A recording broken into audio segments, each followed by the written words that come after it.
يمين شمال اقنعتهم اخيرا ان انا اعملها بالطريقه دي يا جماعه. ما كانوش مقتنعين خالص. انا مش عارفه الاجيال الجديده دي دماغها ناشفه وبيصمموا على حاجات مش عارفين مصلحتهم. تعالوا يلا نشوف عملناها بالطريقه دي ازاي وفي نفس الوقت طلعت ايه، واتفاجئوا هم فعلا وانا كمان من النتيجه، ويا ريتني كنت بعملها كده من زمان.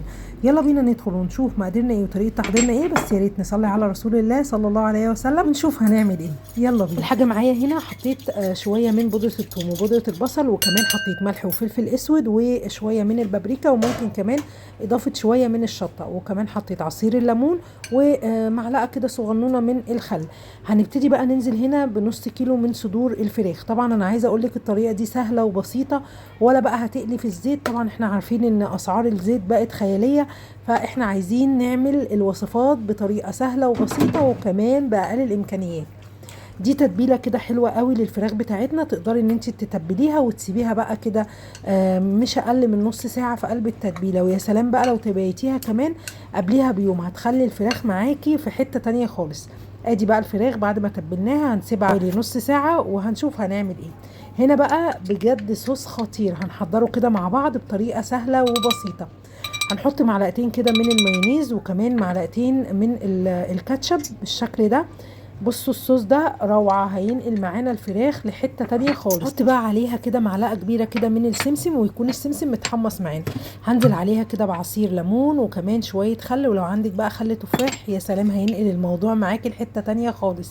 هحط بقى عليها كده شوية كده محترمين من الشطة، وكمان هحط عليها ملح وشوية من الفلفل الاسود، وهبتدي بقى اقلب الصوص الخطير ده. بصوا بجد فظيع يا جماعة، بصوا لونه حلو جدا وتحفة. تعالوا بقى هنا هنسيبه على جنب، ونيجي بقى في طاسه عندنا كده. هبتدي انزل بمعلقه كده كبيره من السمنه او الزبده، وابتدي بقى احط كده صدور الفراخ معانا. بصوا بقى عايزه اقول لكم الريحه خطيره. انزل بقى بيها ولازم الطاسه تسخن جدا معانا علشان الفراخ تاخد كده الصدمه وما تبتديش تنزل لك الميه او البهارات والتوابل اللي فيها. تعالي بقى هنا ابتدي ان انتي حطي كده صدور الفراخ، خليها بقى تتشوح كده وتاخد كده تشويحه، وهبتدي بقى بعد كده اقلبها على الناحيه التانيه. اول ما تاخد كده تشويحه معانا بصوا هي بتتشوح على طول. وصفه سهله وبسيطه بجد طعمها خطير. يلا يا بناتي حبايبي، لو وصلت لحد هنا ما تنسوش اللايك والشير للفيديو، وقولوا لي رايكم ايه في الوصفه بتاعتنا. بعد بقى ما تبتدي ان هي تتشوح معانا بالشكل ده هنزل عليها بمعلقتين كبار كده من الكزبره، تكون متقطعه معانا صغير بالشكل ده. عايزه اقول لكم الكزبره هتديها طعم خطير بجد، وقيمه غذائيه بقى عايزه اقول لكم عاليه جدا، والريحه يا وعد يا وعد. تعالي بقى هنا انزلي بالصوص القمر اللي احنا عملناه مع بعض ده. بصوا بقى هينقل الصدور الفراخ. عايزه اقول لكم الحته يعني في بعد التاسعه حته عشرميه اكتر يعني. بس بقى كده يا ست الكل هسيبها على النار لمدة 10 دقايق واغطيها، واجي بقى اغرفها. بصوا بالشكل ده بقى، بصوا الجمال والحلاوة. وعايزة اقول لكم طعمها بجد خطير روعة.